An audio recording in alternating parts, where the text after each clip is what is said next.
Welcome to the Wired for Success podcast, your show for ambitious, mission-driven entrepreneurs who want to build million-dollar businesses without sacrificing their health, relationships, or happiness, who understand that in order to build their empire, they need a solid foundation, and that the more they are thriving, the more their business is thriving too.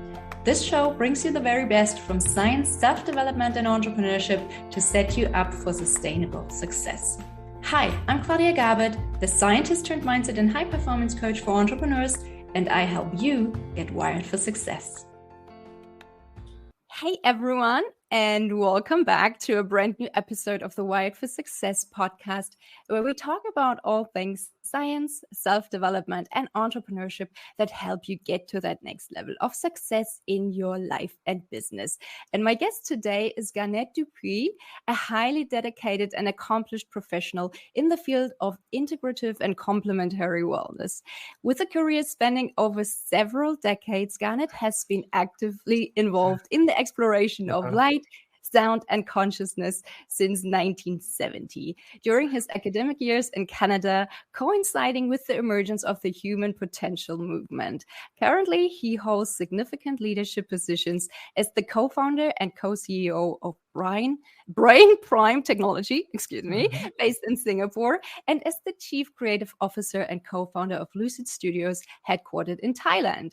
And Lucid Studios specializes in the development of cutting-edge neuro-reality devices known as neurovisor instruments, which are specifically designed to stimulate and facilitate positive neuroplastic changes within the brain. So this sounds super, super interesting, and I can't wait to learn more. So welcome, Garnet. Did you memorize all of that? Come on. No, I didn't. I totally read that. Okay. Thank you so much for being on my show today. I'm super pleased. Thank you very much. And I love doing these kinds of discussions. I love learning, and absolutely, my experience is learning is always best when shared. So, Claudia, thank you very much. I'm honored to be your guest. Oh, it's my pleasure. Now, the first thing I wanted to ask you, so I read that your personal philosophy is deeply rooted in your understanding that life is a profound spiritual journey. So I'm curious, can you share a bit more about your personal journey so far and how you found yourself at this intersection of science, self-development, and entrepreneurship? Let's start with an easy one. Okay. Let me see. Which version shall I tell you? I do my best to be a good person, and that may sound mundane, but I think a really fundamental motivation is important in life, and how to spend your time. What are we doing? So I've always been inclined towards trying to help people, and inclined towards the mysterious, towards the deep purpose, towards consciousness. There are like 100 words we could use. It's been constant. So it's nothing surprising for me that I should keep on doing it. I have practiced, spiritual traditions, conventional traditions, and the last 25 years in Tibetan Dzogchen. It's a very, very important central feature of my life. Whatever I'm doing professionally, that at a personal level, that it serves, I don't know, maybe it sounds a little, to serve a higher purpose, I could say. I'm not really motivated much by fame or fortune, although money is always nice and it's good to get a good seat in the restaurant. But beyond that, to try to do good. One of the things I do is I also do wild animal rescue work in Thailand here. I work with Southeast Asian apes and have they're injured, and I have a sanctuary that I manage and fund. And, so it's a lifestyle choice of mine. And I try my best to be true to that feeling. I'm not sure that that's a good answer, but that's good enough for the first 2 minutes, I guess. Absolutely. Yeah. And I'm older. Okay. I mean, that when you say in decades and started in the 70s and you get out your calculator, it's like, wait a minute. So I'm very fortunate to have a good, high, clear functioning mind. my body is okay, and I'm motivated mostly by learning, discovery, and helping each other, helping us. That's my thing. That totally resonates with me. I'm super curious myself. I love learning. I find learning hugely rewarding. So some people are scared when you think about that you learn your entire life, or you have to learn your entire life. Some people think like they leave school and they're done with learning. And I really don't understand that, because it's just so fascinating to learn more about all the amazing things that are out there. Speaking of learning new things, maybe we should continue with defining a few fundamentals. So let's talk so that people can understand more about your work. So what is a psychoactive agent? Okay. Let me frame it this way, if I can, because I think most people, either directly or indirectly these days, are aware of psychedelic compounds. LSD, mescaline, psilocybin, DMT, blah, blah, blah, blah. So all psychedelic compounds are psychoactive agents. But not all psychoactive agents are psychedelic compounds. Right. Okay. Because the perspective is that our human brain is designed to move naturally and in healthy ways across a very broad spectrum of consciousness states. I don't believe the psychedelic compounds cause the psychedelic experience. I think they enable or trigger or initiate, but when a person looks at the wide varieties, the first thing is there's no single psychedelic state. Even if you take the same compound at different times, you can't have exactly the same experience. So there is no single psychedelic state, number one. And what does this quality of consciousness have in relationship to other less common states? I've practiced meditative and yogic techniques my whole life. I started off with psychedelics, and I was thinking that it was going to be the same. There's a lot of similarity. There's a lot of dissimilarity. I think any agent, whether it's thermal extremes, whether it's dark room retreats, whether it's, and the list goes on, extreme exercise and so on, that there are certain activities, I call them agents, certain agents that will activate the broader capacities of our brain, that the mind expansion is actually a normative state.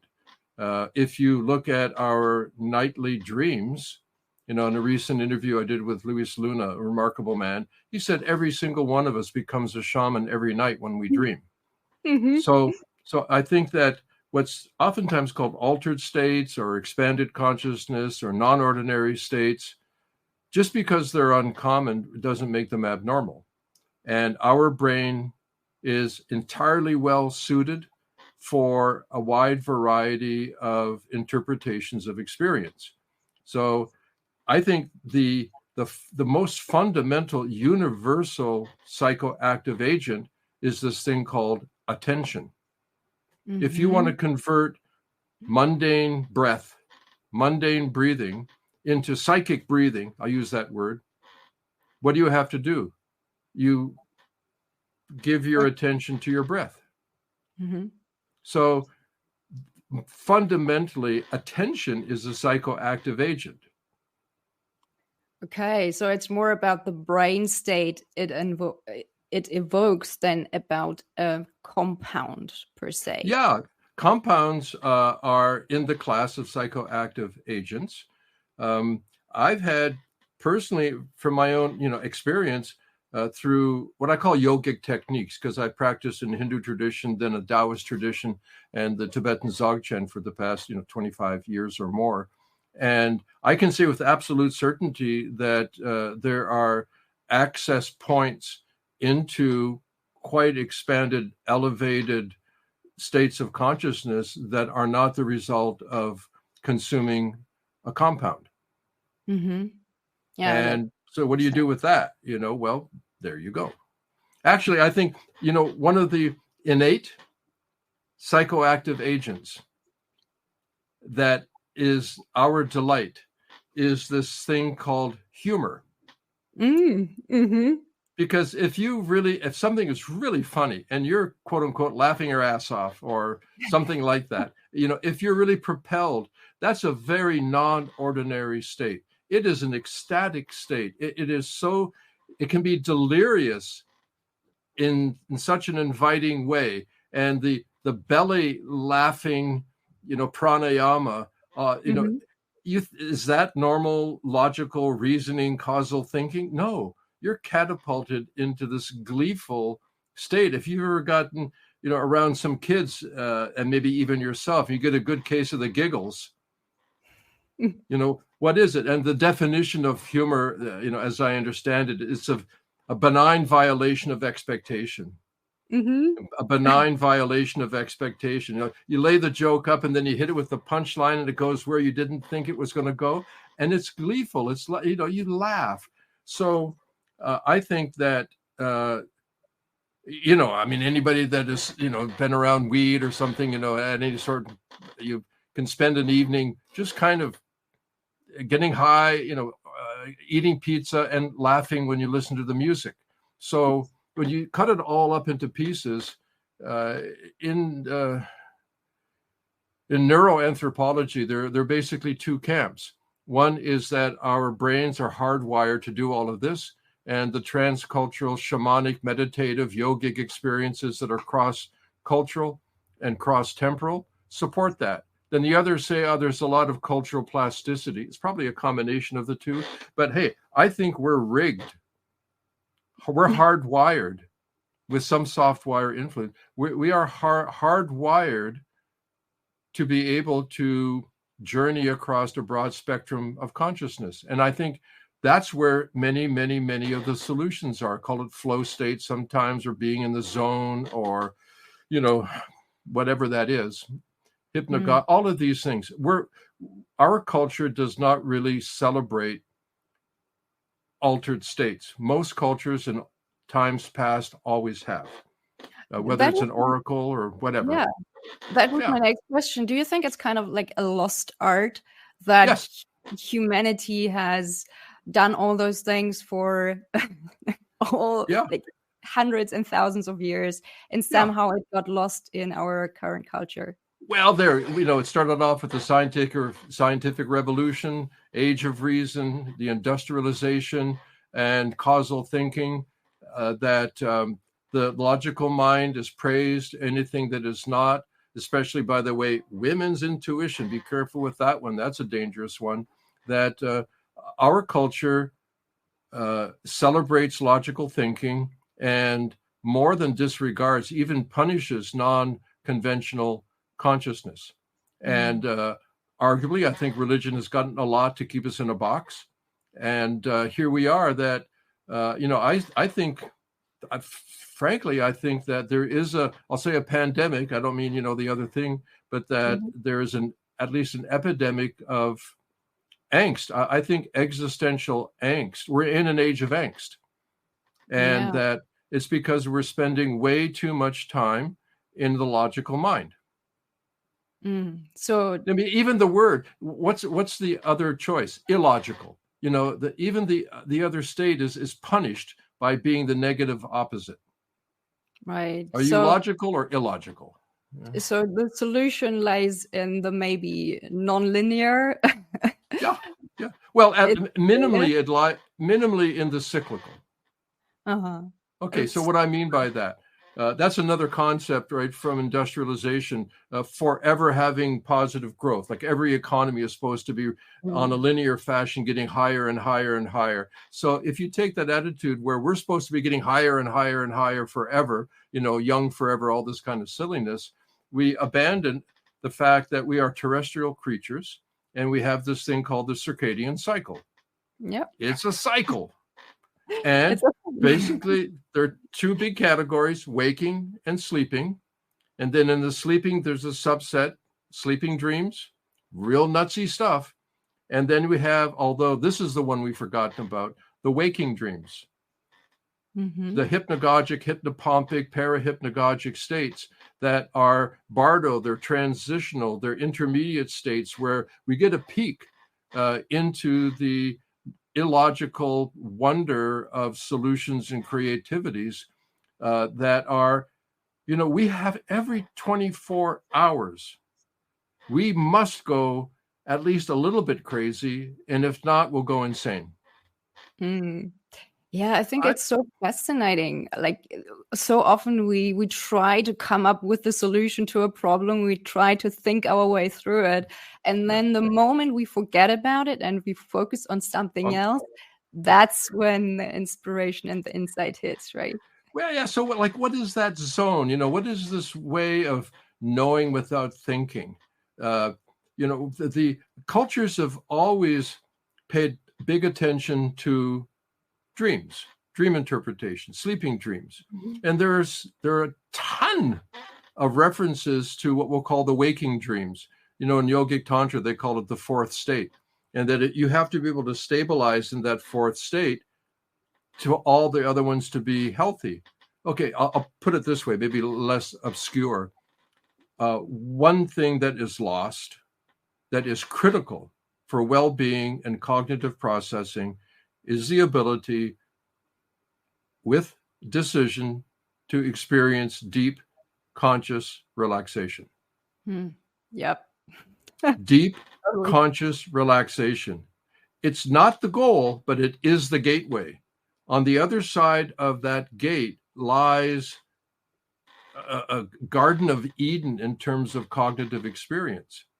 So deep conscious relaxation, because most of us are so burned, sleep deprived, so zinged into logical nonstop thinking that if we begin to let go, to start to relax, we go to sleep. Mm-hmm. So how do we get to that mythical Eden state? Well, guess what? The first thing is you got to know that it's possible. Not only is it possible, it's a natural state. It's not something that you have to construct. As a matter of fact, it's a continual deconstruction. It's a continual letting go. And that it's possible to do that and stay aware. But you can't do it if you don't practice it. Mm-hmm. And many of us have a really hard time meditating because we haven't practiced doing that. Okay, why is it that some of us can't meditate even when we try? We can't relax. And this, I think, a little bit more towards my world with the neurovisor and light sound brain things. If you think about it from the brain side, or you can think about it from the mind side, like subjectively the mind or more objectively the brain. Mm-hmm. It's a silly argument. I won't go there. What is the difference between the two? For the brain, there is this thing called cognitive rigidity. Cognitive rigidity, where actually at a neurological synaptic level, that because of repeated habituated processes, we tend to get stuck. And when it's time to change, because change is required, because of the rigidity, we can't change. So that's why many techniques that should work don't work, because the techniques start off with an assumption that you're in a malleable, changing disposition. They don't consider the fact that you're probably glued. That's a metaphor, but glued with cognitive rigidity. A low level is good because it keeps patterns in place that should be there. But if, I'll say often the analogy, I like them, if I don't do back bends, we'll skip the reason why I don't, but I don't do back bends. So if I'm in my car and I drop something, over the back in the back seat, and I have to reach back and get it, guess what? I can't. Why? Because I can't bend my back like that. So I have to kind of twist my body and go there. So in our brain, neurologically, we can have patterns that never do back bends. So what happens if you have to do a neurological back bend? Well, you can't. So that's the element of cognitive rigidity. And there are ways to solve that, but you can't do the back bend without softening things up first. So there have to, technically it's a brain priming process. You can prime the brain for change. That's a neurological phenomena based on neuroplasticity. So that one thing is there. There's that brain that has cognitive rigidity. Then let's talk about it from the mind point of view. There you have cognitive dissonance. Mm-hmm. So one is rigidity, that's more physical. The other dissonance is more mental. What's cognitive dissonance? It's when there's a conflict between the belief that you have and the action you want to take. Yep. And actually, cognitive dissonance has a great deal to do with cognitive rigidity. Because let's face it, the brain is physical. The mm-hmm. mind, we won't go there. I have my opinions. It doesn't matter. So when we realize that we have this thing, and if you talk about the cognitive dissonance aspect, where there is conflict between a belief and an intended action, then you think about the psychedelic movement and Carhart Harris and wonderful people in their research. And are you familiar with the acronym REBUS? REBUS, REBUS. No. Okay, no. Like school bus, but REBUS. Okay. It's an acronym.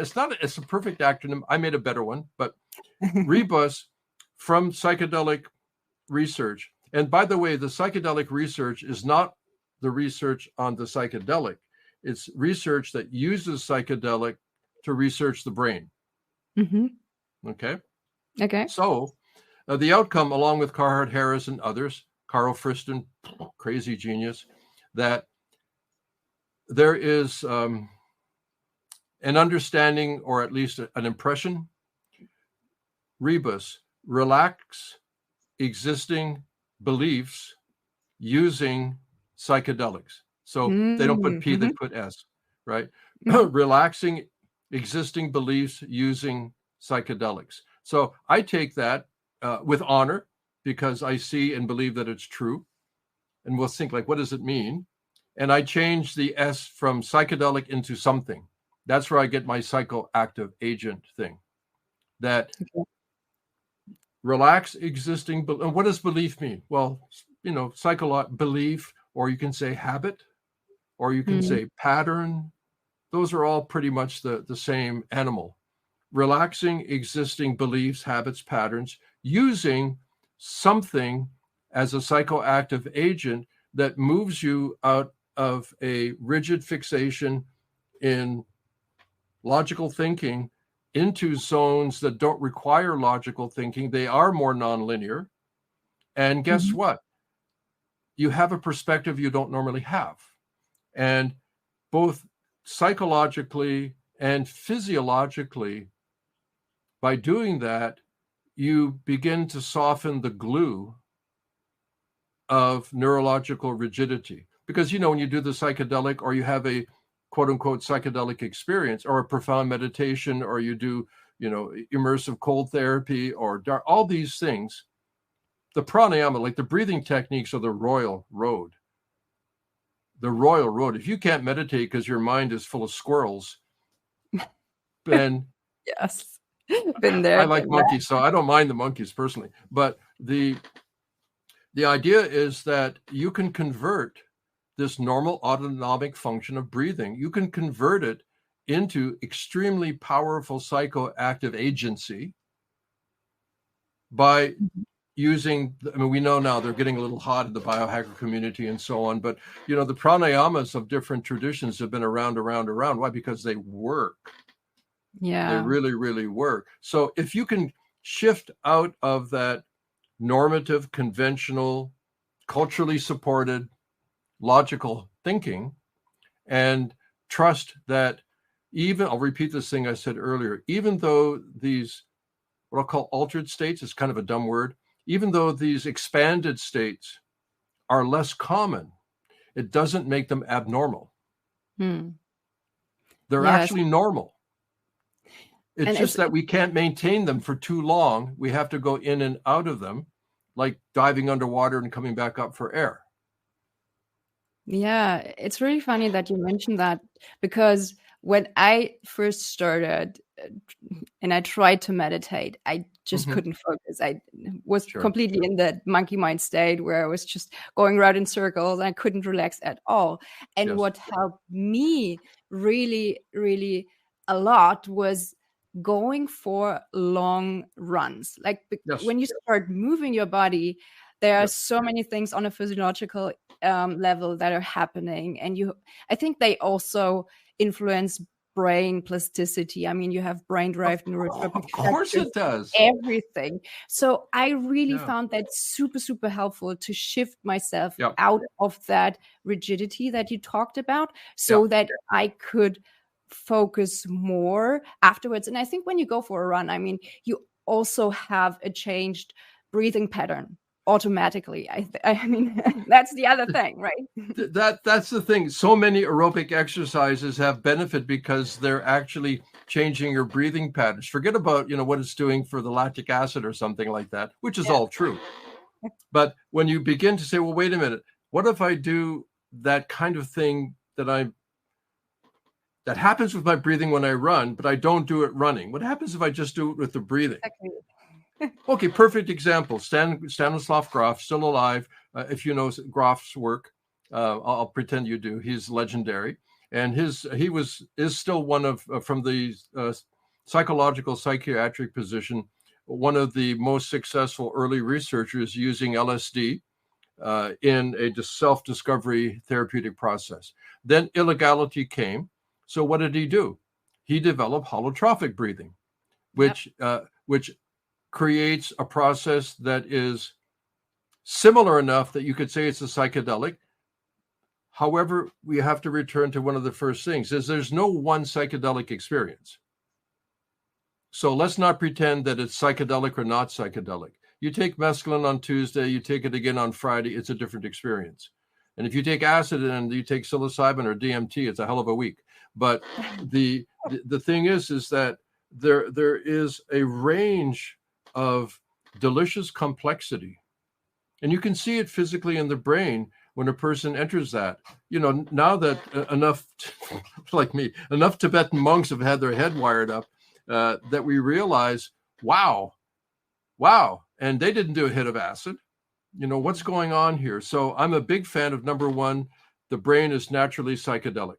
And by psychedelic, I mean mind manifesting. The brain is naturally capable. That's like, I have two hands. We naturally have two hands, so I can grip like that. It's like, wow, how'd you do that? Well, I have two hands. So the brain is capable. Then it's just a question of what stimulates those particular states, like sleep. Mm-hmm. You get sleep deprived, you get tired. Well, when you fall asleep, it's like, oh no, he's dead. Or it must be okay. That guy's just asleep. It's a natural state. It's a circadian state. I spend, delicious time in the hypnagogic, hypnopompic. And once you know that it's there, you've heard about having nighttime dreams, sleeping dreams, and that you can have lucid dreams. Mm-hmm. Hmm? Yeah. Well, you can also have lucid waking dreams. You just have to learn to take advantage of the fact that your body is shifting and you go, oh, what's happening here? And you go, oh, a lot. Famous ones, the stories, Edison and Salvador Dali and stuff, Einstein with his afternoon naps, Edison famously holding ball bearings, relaxing to nap, boom, and they hit the ground. Okay, what was I thinking about? Mm-hmm. Teaching himself. Our cultures just don't support this kind of appreciation and learning. Just go back to that one thing, that life had always been cyclic. Our brain works in a cyclic pattern every 24 hours. That's just the way we are. Then comes industrialization and the concept of continual ascending linear growth. In agrarian cultures, they knew there was harvest, they knew there was planting, they knew there was winter, that there's a replenishment based on cycles. We humans need to replenish ourselves based on cycles every 24 hours. So you take that circadian fact and you plot that against a cultural drive to be ever better, ever better, ever better. And I don't mean to rain on anybody's parade that wants to get ever better, but the expectation of a continual linear trajectory, nature doesn't dig it. Doesn't make sense. Doesn't make sense at all. So with my technology, I work with inducing this quality of state, and there are lots of variations and different purposes. And I'll tell you, well, it's less of a secret now, but it was a secret for a while. One of the most common bits of feedback that we get is that people, many report a return to harmonious sleep. Mm-hmm. And this is the secret. It almost doesn't matter what session you use. Okay. Now I have sessions that have optimized that, so it works much better. Sleep training, sleep induction. And I thought, wow, this is weird. And okay, this is my quick theory on it. We have that waking dream thing, not the sleeping dream, that waking dream, which is an advantage into a broader state of consciousness, still with awareness. Mm-hmm. That, and I'll call it the fourth state, because in Tantra, that's what they call it, the fourth state. I believe that we have a fourth state deficiency syndrome. Okay. In the circadian cycle, if you reduce or subtract any one of the other elements, it'll make that person or that animal sick. If you don't let them sleep, you don't let them stay awake, if you don't let them dream, if you interrupt the REM sleep, everything, this is the basis of torture. And all you have to do is not allow them to experience their normal circadian cycle. Within 2-3 days, you're wild and insane, your emotions, you pee your pants, you don't know what's going on.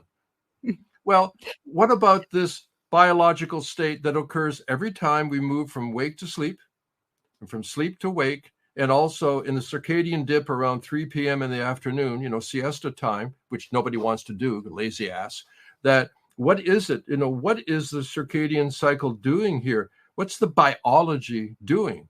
It's giving us an open door into a cognitive state that is not reliant. That's why Salvador Dali used to do it. And look what came out of surrealism.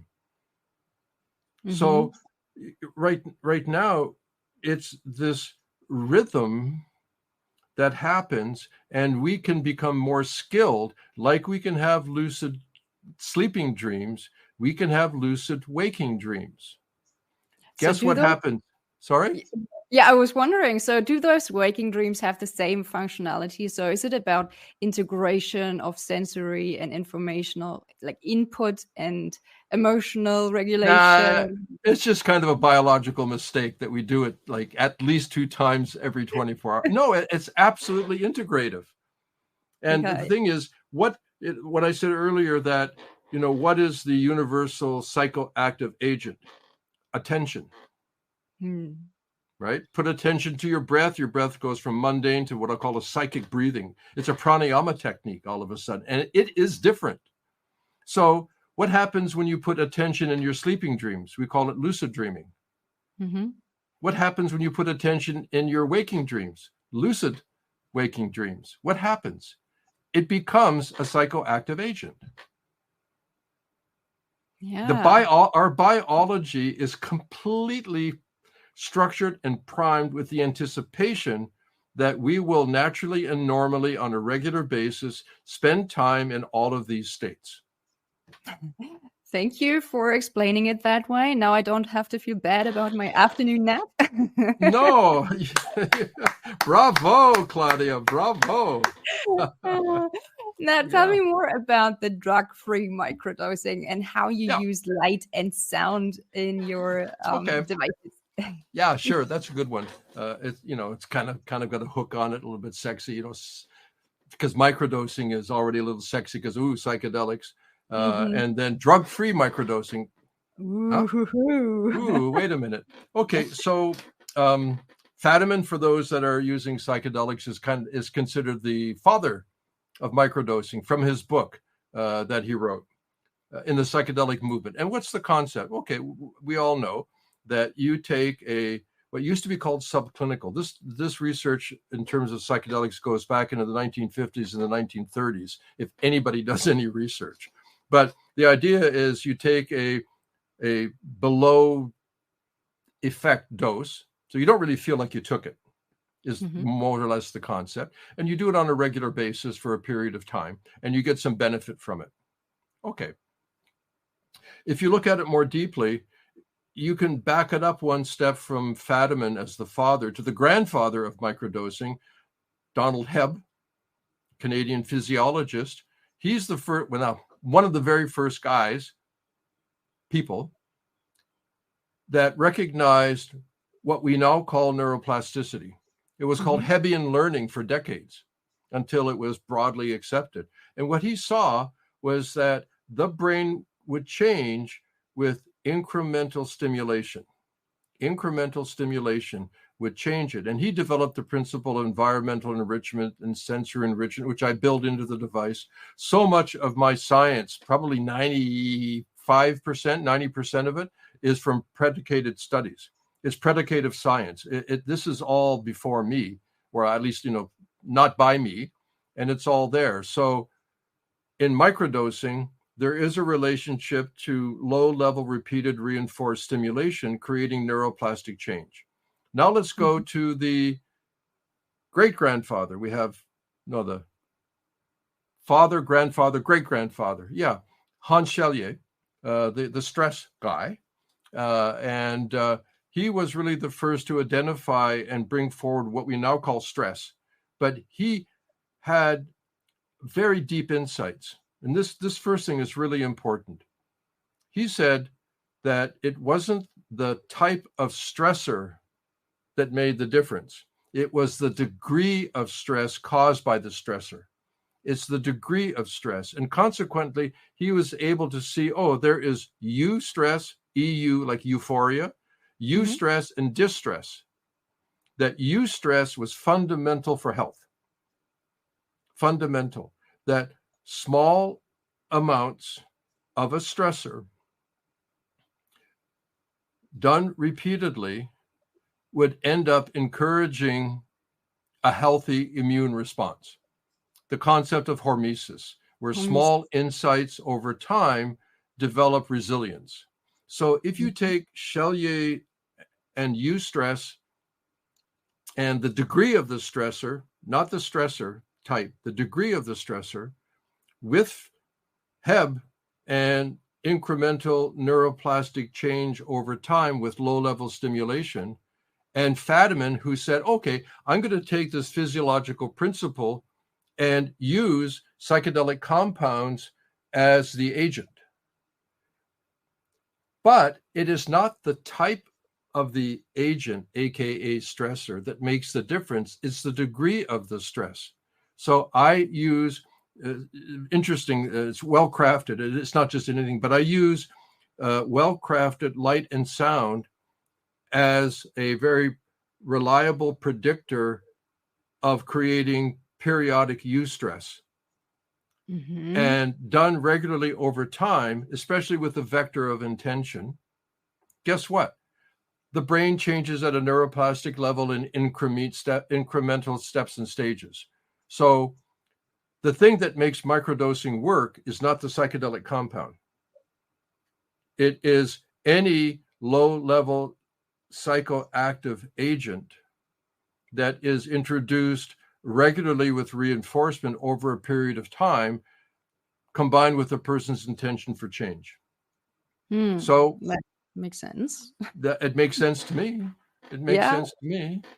Because, it's the whole thing right now, even with the debate in microdosing. Well, what compound? Well, how about if I microdose acid? Is it different than psilocybin? Or if I microdose this or that? Or what happens if I microdose caffeine or nicotine or aspirin or... Well, I think what this, the hunch is, if I do something that is a little bit of a challenge, but low level, and I do it regularly enough, what's going to happen? I think I see microdosing as kind of an application of brain priming, brain processing. That's the way I see it. So I'm less thrilled about. Listen, psychedelics are exciting, right? They're controversial, or they're sexy, whatever you want to call it.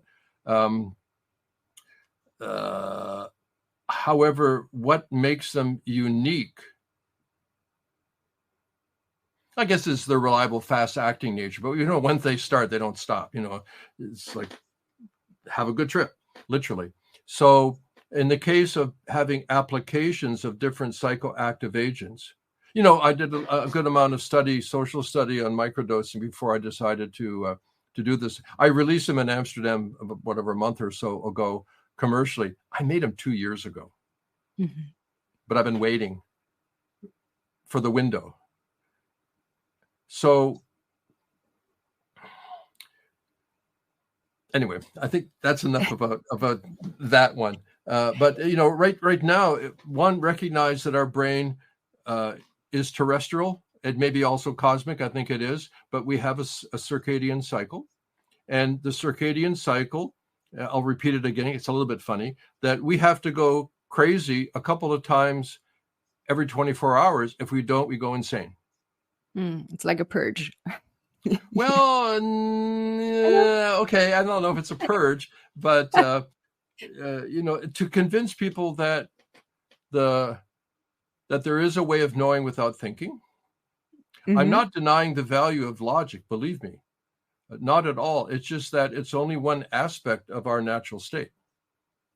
Right.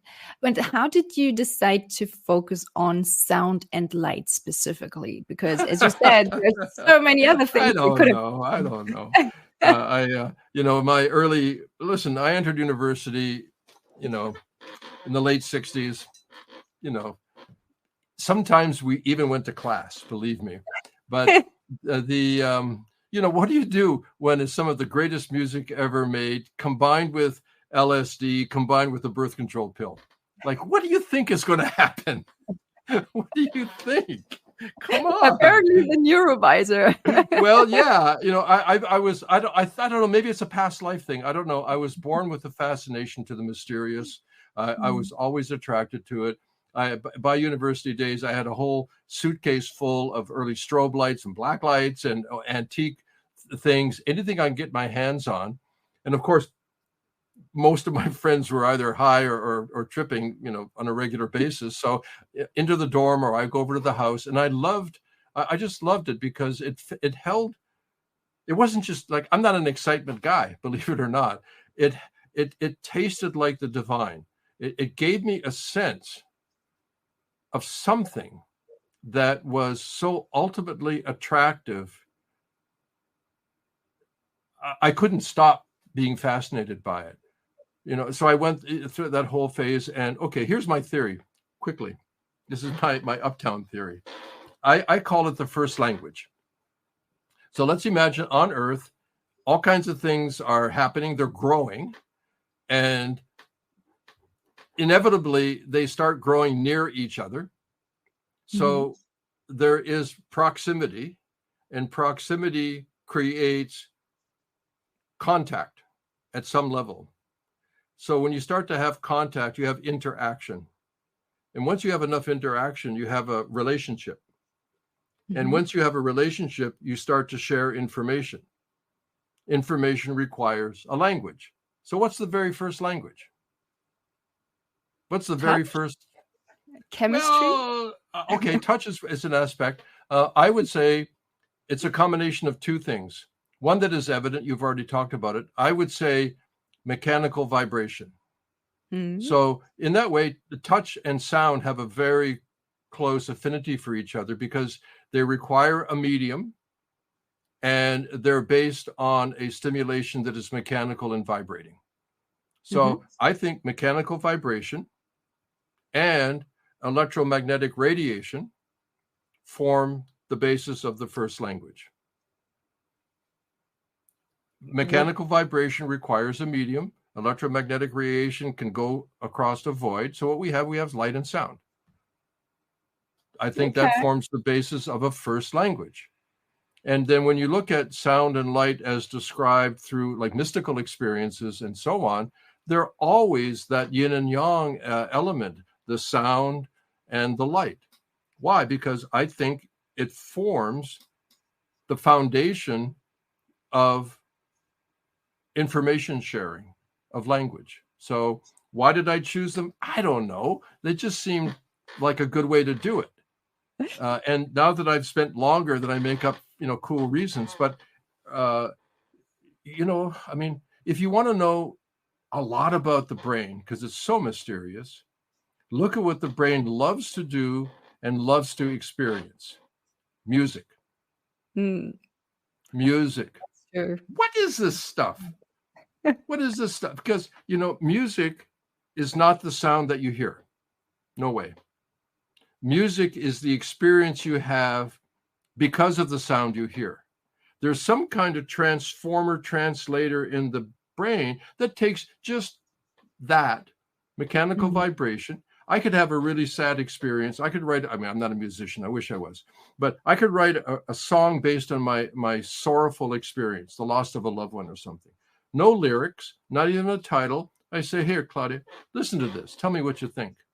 I bet that you would very quickly, if I composed it well, that you would start to feel sorrow or melancholy or grief from that. How do you know? How did you know that? It's a way of knowing. Look, you don't have to be intelligent to make or enjoy music. And even in Alzheimer's, they don't even know who they are, where they are, who you are, and yet they can remember to play that song and sing that song like that. Wait a minute. Music is really good at triggering emotions for some reason. Major. So here's my spin. What was the first musical instrument for the human?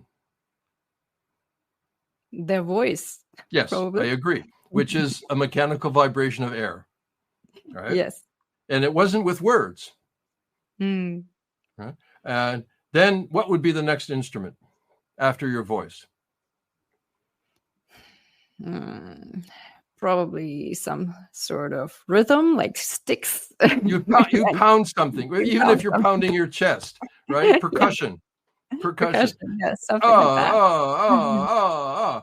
Okay, so along that line of thought, I'll return to it. I think the very first music was sacred. I think it was a way of somehow trying to express this feeling about life and sorrow and what's happening, and the sun is rising and here's the moon. I think it's sacred. It's a way of connecting with what we'll call the sacred. Then over time, bit by bit, it became celebratory. They bring home the food, the hunt was successful, or, you beat up the tribe next to you, come, and you celebrate, because this stuff called music, as it's forming, brings you in touch with something unique. It's not mundane. It's something really special. So the sacred expands to include the celebratory. And then over time, it becomes what we call entertainment, where we create a good feeling.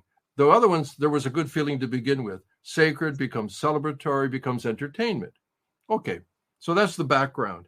The instrument right now is you've got a voice and a log that you bang on.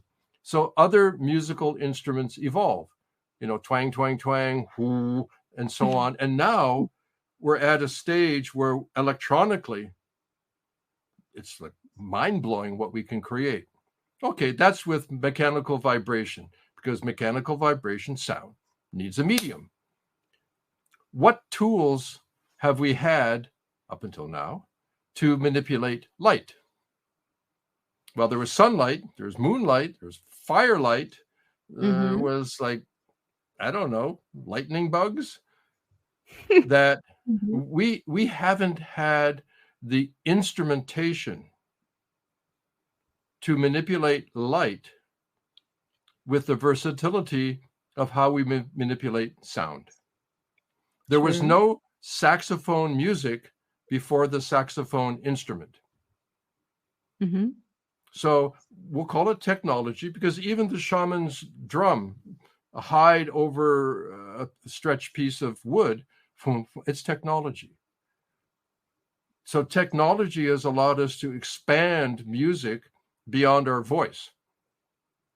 Right now, technology is allowing us to expand the manipulation of light to approach the complexity and the versatility that we have with sound. That's what's happening right now. And that light experience, amazingly, can be generated internally with your eyes closed, as well as externally with your eyes open. As a matter of fact, most of the stuff that we like, you go to a concert anymore, an outdoor concert or indoor, it's a theatrical performance. It isn't the music anymore. I mean, very rarely some kind of solo artist or something, but generally speaking, there's an expectation and an appetite for something that is combining sound and light, because that's the nutrient. We're hungry for this stuff. And the outside stuff is a simulation of something natural internal. So we have two different forms of generating light: simulations that are external and stimulations that are internal. My neurovisor works with stimulating natural neurological processes, just like certain pranayamas and meditative techniques or extremes from exercise and all of it. It happens in our head. Why do we love fireworks so much? Because we have natural fireworks in our head. I won't claim any kind of fame or anything, because it's pretty low deal. But I lay back and go into deep relaxation. Of course, I practiced a lot over the years, but I watch the light show. Mm-hmm. It's in my head. This is when I relax. It's there. So what do? Okay, you enjoy it. Enjoy it. So my quest to make it sound adventurous with this technology is to enable a person to quickly and easily access these qualities of consciousness, to see glorious light. And of course, there's sounds that are all brain signal and so on. There are variations on its application, variations on its expression, but that's the basis of it. This is who we are. And if you're willing to accept music, I hope you are, and to know that there's an endless variety of it, some you love, some you hate, doesn't much matter, that we're able to do a similar thing with light. And this helps us. It doesn't change the facts of life, but it changes your feelings about the facts of life, which give you a whole other perspective on what's your thing, entrepreneur, high achiever, what your whole intro thing, right? To me, it's a whole set of tools that are in the toolbox that, if we use those tools along with other tools, that we do better. We do better. Sounds super interesting. Thank you so much for sharing. You're welcome. You're welcome. Now I have. I've been known to be a talker, so I apologize. I should have apologized right up front. So sorry. No worries at all. It's super fascinating. And I have one more big question for you before we wrap up, because I want to know how you think about consciousness in general. Now that you've studied it for such a long time, how do you think about what consciousness is? Okay. You heard about this guy, Bohm, B-O-H-M, quantum physicist guy? No. Okay. No, I'm not sure. You're an educated woman. Come on. Anyway, so maybe I have. Tell me more. Maybe I'm sure you have. Okay. Embarrassed. I shouldn't have said it that way. That's very rude. Anyway, this is as good a principle as any. Simply put, I think consciousness is the substrate. It's the beginning. It's everything. That's one way of looking at it. I don't think consciousness evolves out of material and matter like foam on a beer. Some people say, consciousness is an epiphenomena. I say like it's foam on beer. Some people go as far as to say it doesn't really exist. Well, you just use consciousness to say that consciousness doesn't exist. I can't follow you. But an intriguing thing from Bohm, a quantum physicist, he says that he believes, because these are words, right? I mean, you could use German, I'm using English, then there are other languages, so the words are tricky. He says that there is a before a pre-space, and that this pre-space, or call it the Dharmakaya, whatever you want, there's existence, and that from this existence, there is an expression that can go like that. One of my hands is it expresses as what we call consciousness. The other is it expresses itself as what we call matter. So that's one thing, that consciousness and matter are the varied bifurcation of something even more primal than that. I don't know. That's a quantum scientist speaking. So consciousness. I don't know what it is. Well, what are you asking me? What's consciousness? I don't know. I'm happy we have it. It sounds like you support the view that it's fundamental. It has always kind of been there. Yeah. Well, okay, but matter is not material. We know that. Why do we keep on thinking it's a thing? The concept of reification. Reification is the psychological process of trying to make everything into a thing, into an object, is to reification. So we're pretty convinced that stuff like my phone here is made up of a whole bunch of molecules and atoms are 99.9% space anyway. And even the little marbles that are going round and around, they're not really marbles. They're not really things. They're little zones of probability. If we know that what we call matter is not material, it's just because there's a tension field that makes it feel solid. What's the argument between everything is physical or non-physical? Even the physical is non-physical. Come on, guys. Do your homework here. I don't get it. You can't get the right answer from a wrong question. Right? Good point. Yeah. I find this a fascinating question because to me it feels like consciousness is much more of an emergent phenomenon than something fundamental. But that's like nobody knows. So it's more of an intuition, feeling kind of thing. Well, if you go back to Bohm, he says that there is this pre-space and this, I'll use my words a little bit more, this thing, he calls it a moment. And that we know that matter degrades, it's not forever, right? So he says that there's this thing called a moment where the pre-space manifests as matter and then recedes. And then there's this thing called consciousness, and it manifests in a moment and it recedes. That matter and consciousness are pulsations of this deeper element, hence Buddhist impermanence and Taoist change, and so they call it they're a virtual photon, that it's a pulsing. Maybe I'll leave you with one of the most amazing teachings I got from my Tibetan teacher in a short phrase. The words are tricky, but for me it punched a hole through a lot of axiomatic thinking. I was asking to try to better understand prayer wheels that they use, the spinning things in the Tibetan tradition, because I designed a lot of technology and I wanted to make virtual prayer wheels. So why not? So I said, listen, Rinpoche, this prayer wheel thing, is it real or not? Or is it just a psychological process because you believe it, you infuse it with that. And without a pause, he looked at me and he said, it is equally real and unreal. Okay. And this is, to me, this is the limit of the intellect. The limit of the intellect is paradox. Yeah.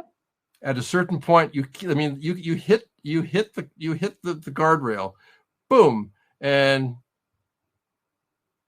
but the point is that consciousness goes way beyond the intellect.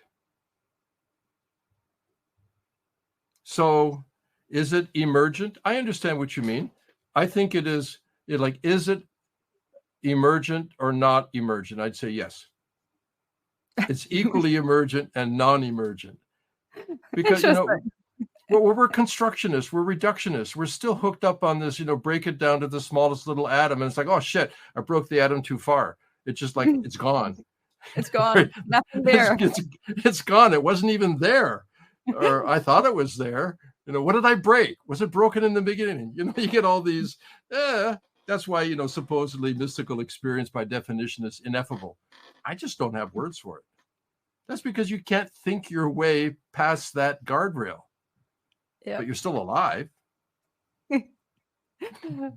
It's an interesting question for sure. Well, I don't know if my answer was interesting or I'm just dodging the bullet like in the Matrix, like that. Oh, that's totally fine. It's just food for thought. Well, no, listen, if we don't have it, we wouldn't be doing this podcast. I don't know, maybe this podcast is equally real and unreal. Maybe I'm dreaming this. Yeah, you should. Absolutely. It's real and Wait a minute. Can you please define what is a dream? Some people say this is the dream. It goes on and on and on forever. So I do my best. I try to mix pleasure and purpose. Sounds good to me. Dopamine and serotonin, Dionysius and Apollo, like the ancient yin and yang, pleasure and purpose. If it's just purpose, it's too Spartan, it's too fundamentalist. If it's just pleasure, it's too hedonic and you're wasting a lot of time and maybe screwing up. So somehow bringing together the compatibility of both pleasure and purpose, because we can't just live on dopamine. We can't just function on serotonin. We have to have excitation, but we also have to have integration. That's my game with the Neurovisor, which is not a plug, a little bit, I guess, but that it's quite a reliable technology.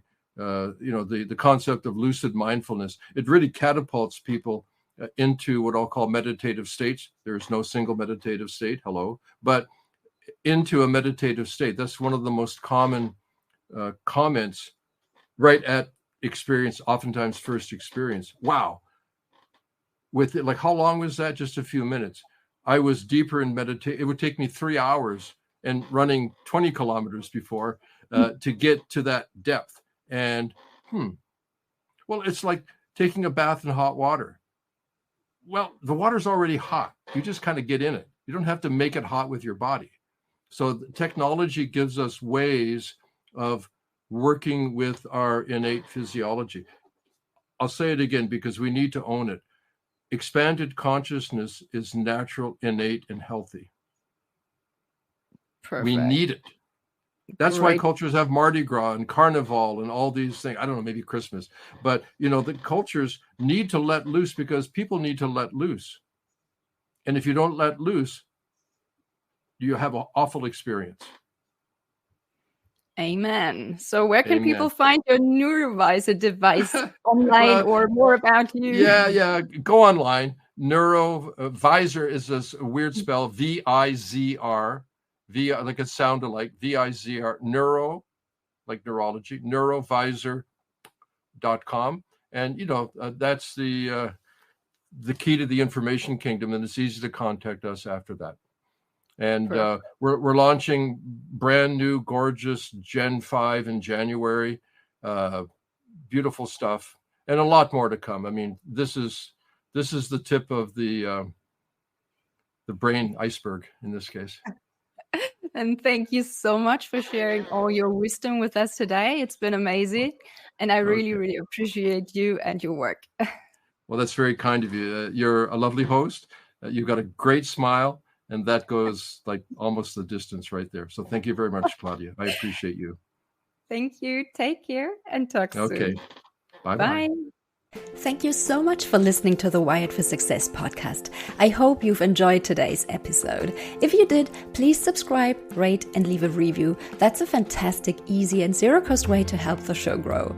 Just use the link in the show notes and make my day.